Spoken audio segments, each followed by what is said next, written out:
welcome to Healthy Living. My name is Cheryl McWilliams, the host of this program. With us in the studio today is Dr. Timothy Howe.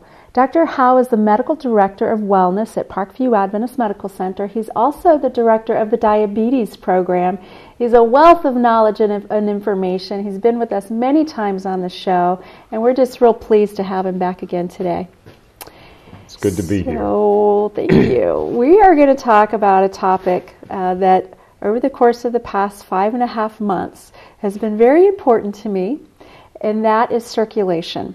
I am is very visible now expecting, and I have learned that when you're pregnant that your blood volume increases dramatically, and certainly circulation is an important part of that. Absolutely. It's really amazing what happens in a woman's body with blood flow during pregnancy. It's so very important that women during pregnancy think about their blood flow, think about their baby, because their blood flow is the baby's lifeline. Right. We often think about blood flow in terms of ourselves and our hearts and our brains, but for a woman, you have not only yourself when you're pregnant, but the unborn child who gets all of its cleansing through your blood and all of its nourishment, all of its oxygen, all through your blood. So what you do with your life during this time, from the very moment of conception, has to do with the adequacy of blood flow to your unborn child. Wow. We were talking before the show began about just how much blood flow affects everything that we do, but particularly if we were to stretch our blood vessels out. We've got a lot of stuff in there. You know, it's amazing if you stop to think about what's tucked into this body. You know, you think about your lungs. Did you know if you took your lungs and you could iron them out, all those air sacs, it would cover a tennis court? Wow. And that sounds really amazing, but if you took all your blood vessels and you could put them end to end, stretched them all out, you'd have about 60,000 miles. 60,000 miles of blood vessels in the average person. That's a lot of stuff in here. Yeah, it's a lot of stuff in there. You know, that'd go around the earth, you know, not once, not twice, but twice and almost 3 times around the earth. That many blood vessels. We think about the road system in this country, and it's amazing, but the blood vessels are just like a road system, and there are many, many thousands of miles of roads, if you will, in our body, delivering the nutrition that our body needs. That all goes through the blood. Removing the waste products, that all has to be taken away from the cells by the blood. Giving the cells adequate oxygen, that's through the blood. Removing the carbon dioxide, through the blood.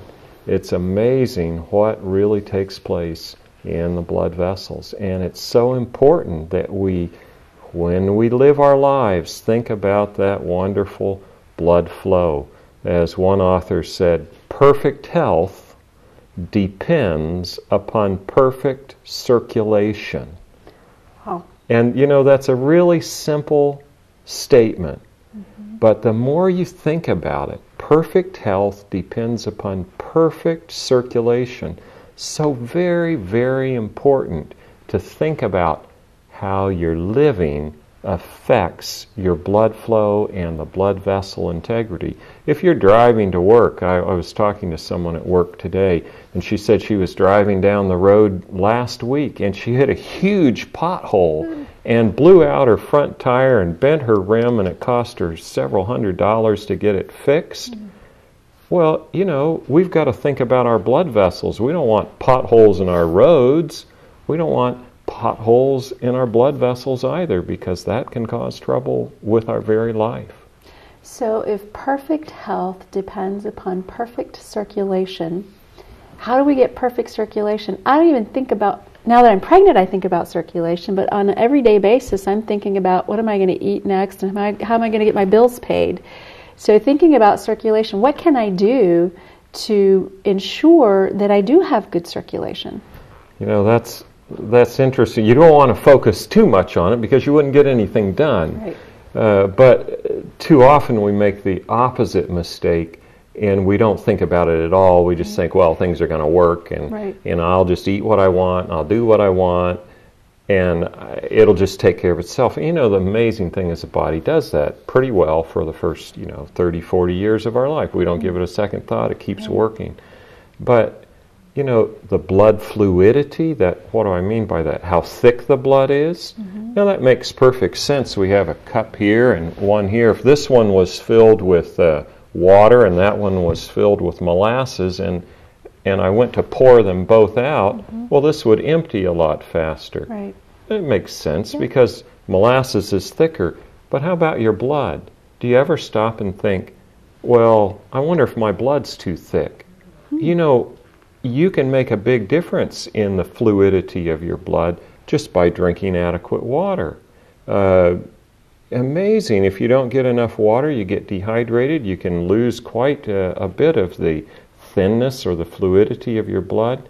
One study recently showed that drinking 6 to 8 glasses of water a day will reduce your risk of having a stroke or a heart attack by 40 to 50%.